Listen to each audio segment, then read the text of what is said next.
Ella es Natalie Marcos, especialista en medicina antiedad y medicina mente-cuerpo. Reconocida nutrióloga funcional, conferencista y escritora. Ella te invita a resetear, reparar y regenerar. Las 3 R's, un podcast de Natalie Marcos. Hola, soy Natalie Marcos, nutrióloga funcional, especialista en medicina mente-cuerpo. Bienvenido a un capítulo más de las 3 R's. Podremos reparar, restaurar, resetear nuestra edad biológica, vivir más años. Hoy tenemos un capítulo muy interesante con un especialista sobre tecnología y longevidad. Les voy a leer su currículum tan interesante, que es una persona que admiro muchísimo, escritor.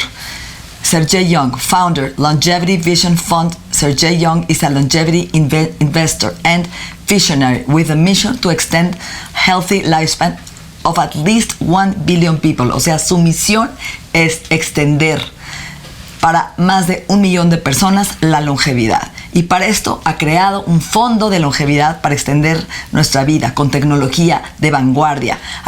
Es director de la American Federation of Aging Research, AFAR, Innovation Board Member of XPRIZE, para aumentar y curar el envejecimiento que hemos hablado que es una enfermedad. Así que también es un escritor muy importante de Science and Technology of Growing Young. Aquí tengo su libro, que me encanta. Así que, welcome, bienvenido. Thank you for being here. Hi, Natalie. Hi, everyone. I'm so excited to be here with you today. Me too. I've been waiting for you months and months and months, and finally I couldn't sleep last night. Oh, my goodness. No, you will sleep much better. I'll tell you all the secrets. Please.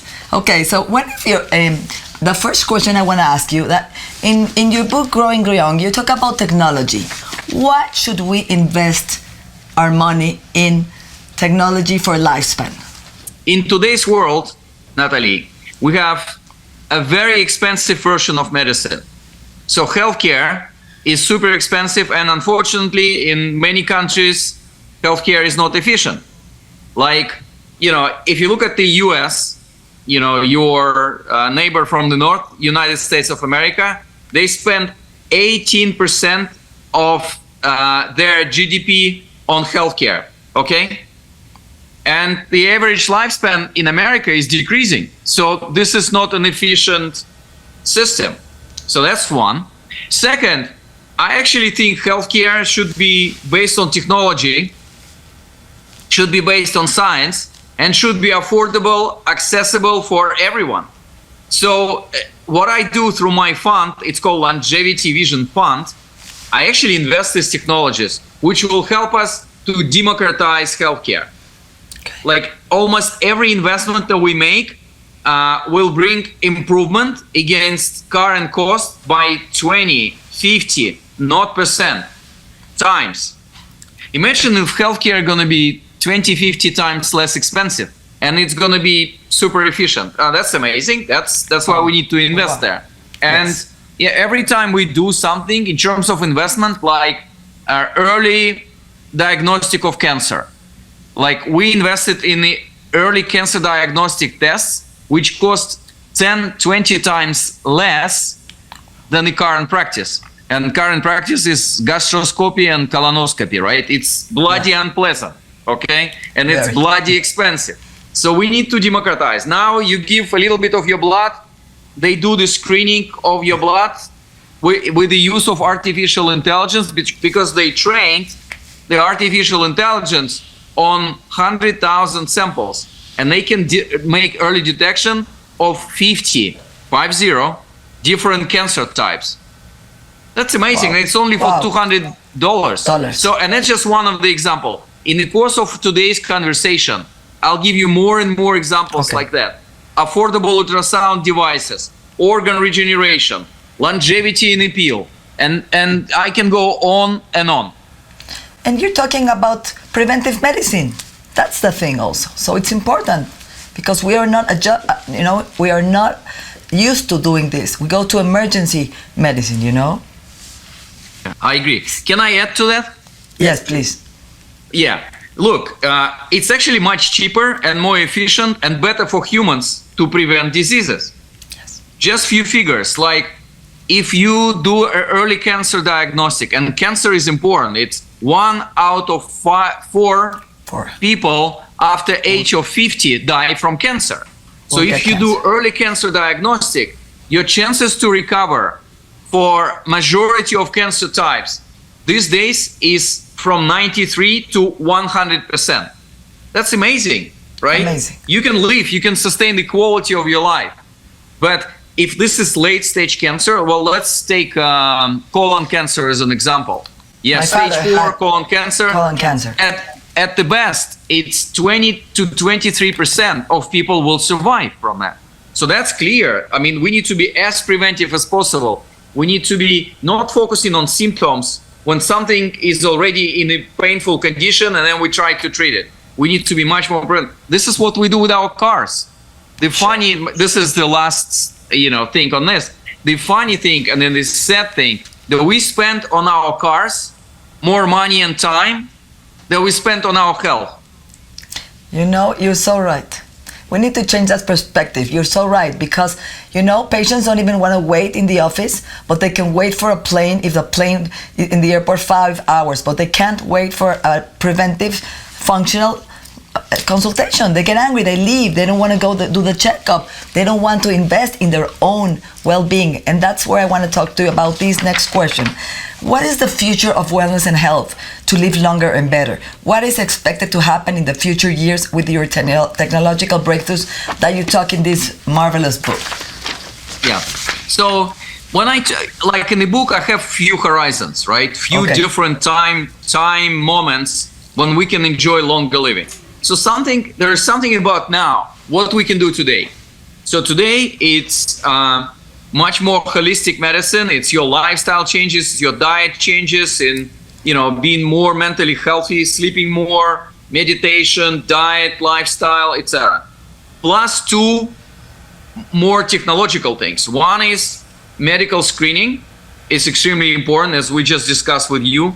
The other one is different sensors, right? I'm using Apple Watch. You can use anything else. Yeah, I'm using Oura Ring to monitor my sleep. We're living in a world of sensors, and sensors going to be more and more integrated to us. So this is what we can do now. Okay, fast forward 5 to 10 years. Yes, give me an example of your day. We're going to take a shower. I love how you said, and the shower is going to sensor my body and tell me, no, something's wrong. You're going to get to the weight, no, and it's not going to tell you the weight. It's going to tell me your heart rate is going faster. Go to the hospital. You can prevent a heart disease. Yeah, exactly. Well, funny enough, I mean, it's not in the future. Right now, look, I'm wearing Apple Watch, but it doesn't mean that you should use only this wearable. You can use Whoop. Where's the Whoop? Yeah, it was here on my table. Yeah, you can use Whoop. You can use Samsung Watch, Garmin. It doesn't matter, right? But I'm just using Apple Watch as an example. Apple Watch, this is the latest model, can detect 5 different types of heart arrhythmia, right? It can actually, you can program, it can detect when you fall down on the street, and if you don't push this button, in the course of 60 seconds, this will call the ambulance for you. Wow. Last year, Apple Watch saved so many lives all around the world. And again, this is just the beginning, okay? So fast forward 5 years, in the future, what's gonna happen? When people ask me, what are the most exciting thing in the future, which is currently in development, I'm always telling about 3 things. Okay. 1, gene therapy and gene editing. First time in the history of humanity, we will be able to treat genetic diseases. And this is amazing. For some of the people, and look, we think genetic diseases are rare diseases, but on this planet, we have 300 million people who are suffering from rare disease. So they're not that rare. For first time in the history of humanity, we gonna treat and help someone who was really unlucky in genetic lottery. That's amazing. I love it. Yeah. I have a niece, my brother's daughter. She was born with a very difficult, it's called polysaccharide disease, MPS. She was born without enough enzyme to produce glucosamine, to absorb the glucosamine for the bones. So thanks to a stem cell transplant they made her, she is okay, but she has still had a kidney transplant last week. She has been on 11 surgeries. She has a lot of difficulty growing, and she's like a small girl. She's 19, but it had affected also her height and many other things. So I think this is marvelous what you're talking about, because we can change and cut these genes, and make a good sequence. Like scissors. Yeah, like scissors. Yeah, true. Yeah. Look, poor girl. I'm really sorry he needs to go through all this hurdle. I do hope and I pray that in 10, 20 years from now, we're not going to see cases like that. We will be able to help your niece and so many people on the planet. So that was number one. Number two is about organ regeneration. So remember my car metaphor that I just used. So when we try to extend the life of the car, we're replacing some of the parts, right? You can even replace an engine. So and this is going to happen in the future. And it's just happening today. Right now, it's just really expensive because you need to wait for donor organ. And I mean, this is a huge problem. Today, for organ transplantation, you need to be on a wait list almost forever. I don't know, figure for Mexico or any other countries, but I do know this number for the US. In the US, we have somewhere around 117,000 people waiting on the waiting list for donor organs. And some people die because they couldn't wait anymore. So what is happening now in terms of organ regeneration and organ replacement? So many different technologies in development. Some of the scientists, they use animals to regrow some of the similar organs, right? Yeah. Some of the scientists, they use 3D bioprinting and they actually print, heart, liver, some other organs. I mean, it's still in development, but I mean, that's they in a pretty advanced stage. And or we just invested in a company who actually use our lymph node to regrow the liver. It's a company called Genesis. So from one donor liver, they can help 50 to 70 people. Wow. So that's amazing. In the course of 6 months, your body and your lymph node is actually grown like mini liver, which replace your liver, which is not working. So this is for people with terminal liver disease who would die because their liver is not functioning. So that's number two, is organ regeneration, organ replacement. This is what we're working on, and this is what we expect in the next 5-10 years. And number three is longevity in a pill, a special class of drugs, medicine, which will address aging in its core, will make all of us younger on biological clocks. That's exactly your dream, my dream, and dream of our audience, right? And make an experiment today. Go to the pharmacy and ask them for drug or medicine against aging. They would think you crazy, or they would say, Natalie, go to cosmetics or go to supplements. Okay, they probably have something for you.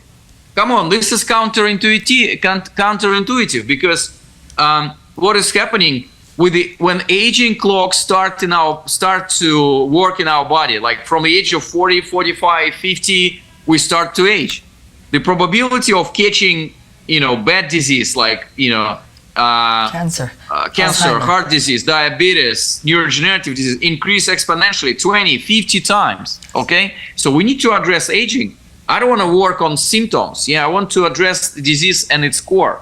So in 5-10 years from now, we're gonna have this special class of drugs. When you go to pharmacy, you give them prescription and they give you the drug, so you can slow down or even reverse aging. And it can be drug which we have today, like metformin, the old diabetes drug. Again, don't take it now. See your doctor, ask for advice whether it's relevant for you or not. Or it can be new drug which is developed with the help of artificial intelligence. So we invested in 2 companies, and what they do, they use human intelligence and artificial intelligence to compress drug development cycle. Because in today's world, to develop the drug, it's 12 years, and it's $2.6 billion for one drug. Isn't it crazy? Crazy. So they use AI to compress it. So for the first stage of drug development, it's called drug discovery. When they discover the targets, right? They compress it from 2 years to 2 months. Can you imagine then what's the impact on the cost of drug development? So 3 things: gene editing, gene therapy, organ regeneration, longevity in the pill.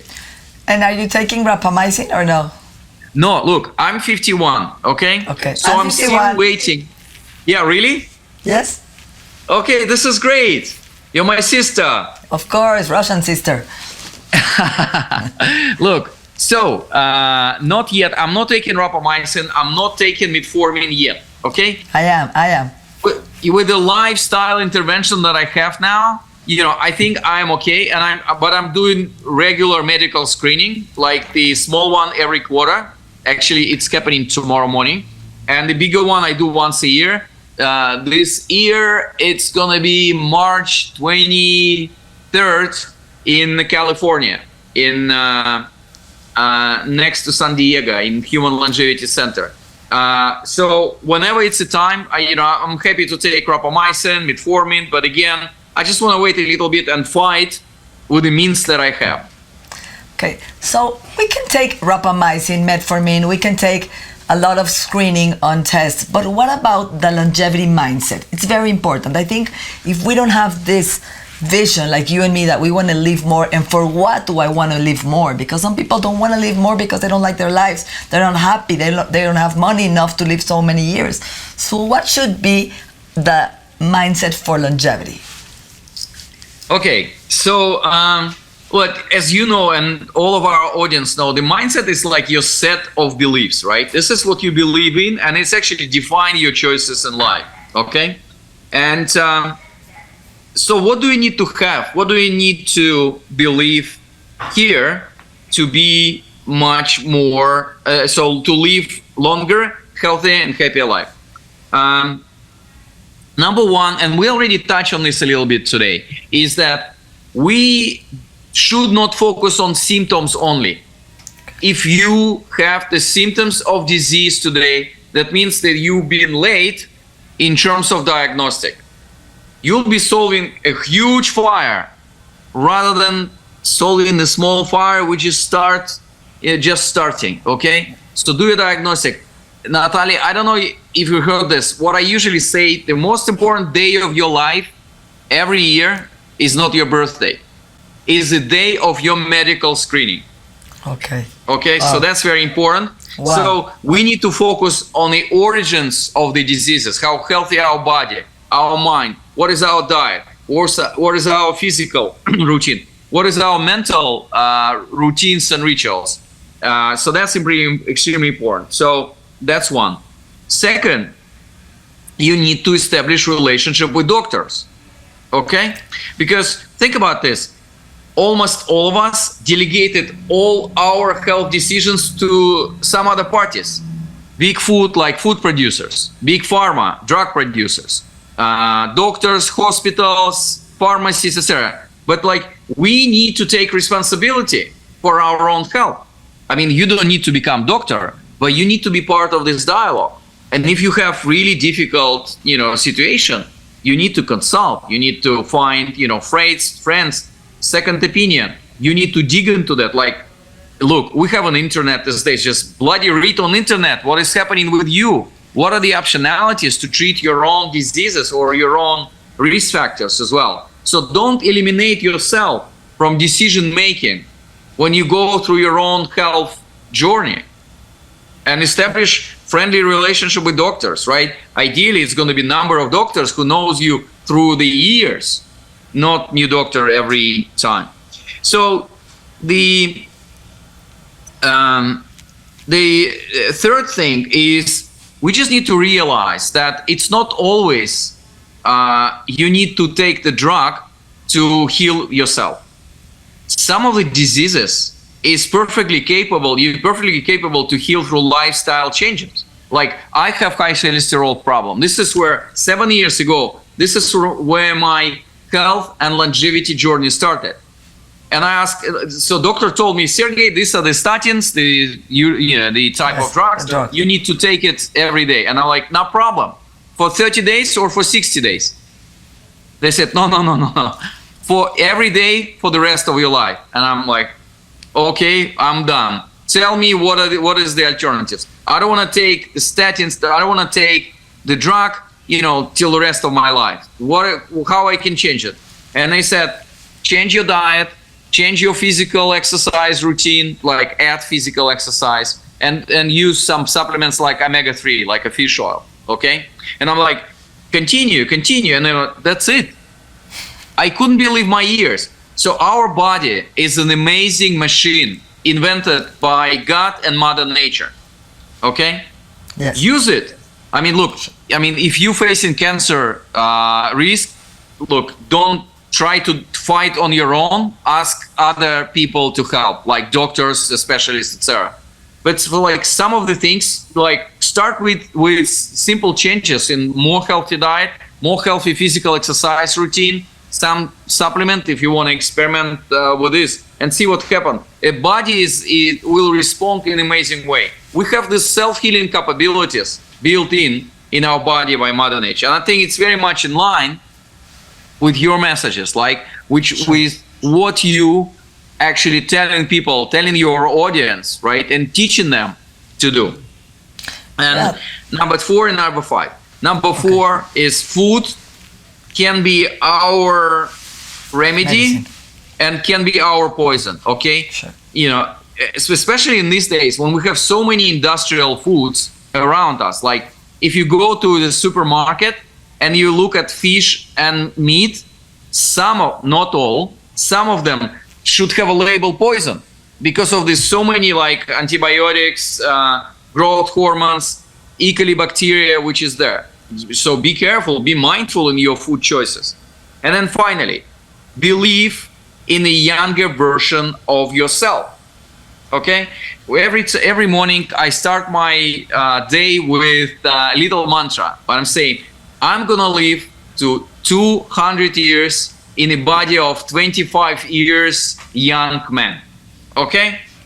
And look, make an experiment. Do it for a month and see how your body responds to that. You will feel like you just became younger. And it's if you look at the book, again, it's called The Science and Technology of Growing Young, which been published pretty recently. There's a special chapter there. It says, think and grow young, okay? So if you believe that you are younger, your body and mind will respond to that. I do a little bit the same, but I scan my body in the morning. So I scan my arteries, my liver, my gut, all my organs, and I see them like I'm 33. I like that body in me. So I said, I stay in 33, I'm happy, I pray, and I'm grateful in this 33 body. And that's where I'm going to stay, So it's important that we are aligned in this vision of changing our beliefs. So let me ask you one more thing. What advice to the people who are listening to us that they should be doing if they want to live longer and a better life? Okay, so, obviously there are 2 parts of it. One is hard stuff, what actually you need to change in the physical world for you. And we discussed that, right? Dig into the topic of food and diet, see what works for you. You don't need to run on vegetables only. I love vegetables, right? And they are very, it's a very healthy input for our body. Diet, physical exercise. And we have this mentality, physical exercise, you need to either run marathon or you just sit and watch football. Okay, that's it. This is 2 extremes. But there's something in between. Do 10,000 steps a day. I'm using my Apple Watch to close these circles. I don't know if you can see that. Yeah. Yes. Too much for your activity. It's whenever I reach 10,000 steps a day, it's close the circle. It's little game that I'm playing with myself. Yeah. But this is super helpful. Again, so start this longevity journey. And remember medical screening, early diagnostic, right? We discussed that, most important day of your life every year. So that's a hard stuff. So, but then this hard stuff, will add few years to your life. Frankly speaking, if you will do, if you address all the dimensions that I mentioned, including sleep, 8 hours in the bed, which gives you 7 hours of sleep, this will add another 10, 15 healthy and happy years to your life. So that's great. Well, the soft stuff of it is what you're going to do with all these years. If you don't want to live longer, if you hate your life, if you are a bad person, like, why do you need to bother extending your life? So be a good person, okay? Money is not everything in this life. Do act of kindness. Every day, I have a rule, like every day I do at least one, I actually doing more, a little thing to bring a little bit of sun to the life of someone. It doesn't matter. The cleaning lady in our office loves me because like every time I come to the office and I'm like, okay, I need to do something good, and she's the first to meet me all the time. So obviously she receives a lot of good things from me. Again, I'm not talking about monetary, just telling people good words, bringing some positive things and positive compliments and thanks and gratefulness to their life. It's amazing.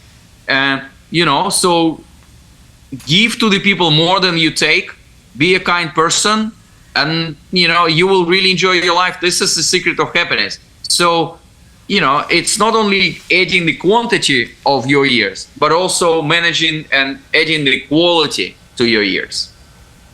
I love this philosophy. It's a philosophy of life, because you're giving energy, and I think life is energy. It's a share trade, it's an exchange of energy all the time.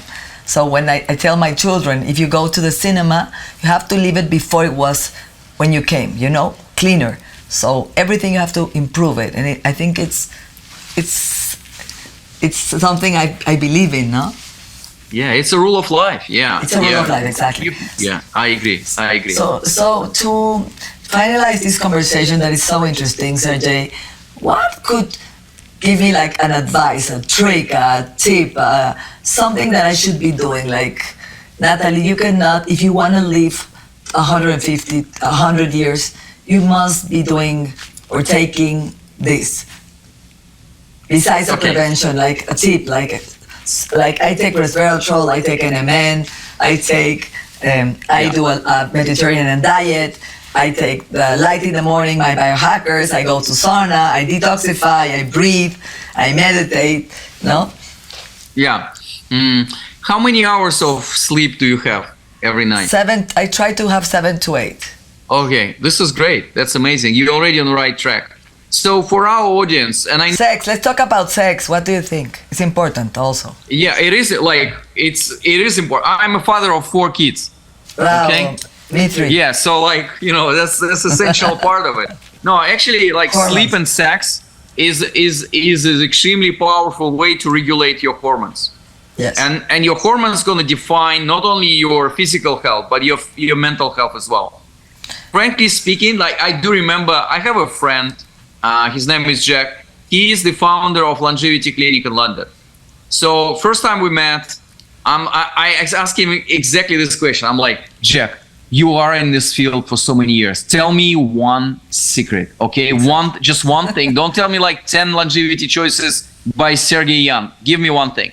And he's like, Sergey, every evening we go to the most powerful clinic in the world. We go to bed and we sleep. Wow. And I thought, what a powerful way to bring the idea of importance of sleep. Frankly speaking, if you are in the bed for 8 hours, which gives you at least 7 hours of sleep, and I use my Oura ring to monitor deep sleep period. So now my deep sleep number is anywhere between 2 and 2.5 hours every night, which I think is good. I was working on it a lot. This is already, so you went through the clinic every night. Actually, to reconstruct the impact of the good sleep on your body, of at least this 8 hour sleep in your body, through different means, you will be sick and tired. You will need a lot of supplements. Change your diet, physical exercise, medical treatments, etc. Infrared. All of these crazy biohacking things that I'm doing and you doing, Natalia, as well. But if you sleep, you're gonna get exactly the same, even better. And so this is the clinic which has been given to you by Mother Nature. So that's the idea. But if you go to sergeyyoung.com, to my website, there's number of infographics there. Like, you can, it's like, and it's all for free, right? 10 longevity supplements or 10 longevity choices. You can download from there, or, people can go to Sergey Young 200 on Instagram and enjoy all the content. I have a lot of conversations like with you, with all other great minds, friends of yours and mine in our longevity field. Yeah. And obviously, this book is still available only in English. Amazon. So we're going to translate it to more and more languages this year. It's going to go in Chinese, Korean, Japan, German, hopefully Arabic as well. Hopefully I can bring it to Mexico, and a lot of people can read it in their own language. But if you fancy reading in English or listening in English, go to Amazon and buy. It's called The Science and Technology of Growing Young. Wall Street Journal bestseller, USA Today bestseller. It was #1 on Amazon for many weeks. So I'm really happy with advice that I can give all of you in this book. So you and me are going to live in this planet 200 alone, and we're going to see many good things. Crazy. I'm excited. Thank you, Sergey. You're lovely to speak to you, and it's amazing this information you are providing, because I think this is a tool for healing. You are giving a lot of hope to many people. Yeah, thank you, Natalie. Well, this is my mission. This is what I'm sharing with the world, right? And it's not a money thing. Natalie, thanks for inviting me. Thank you. Every 6 months you can have me, on your podcast. And I'm looking forward to reconnect. And thanks to everyone who spent this 30 minutes with us today. Stay healthy and happy.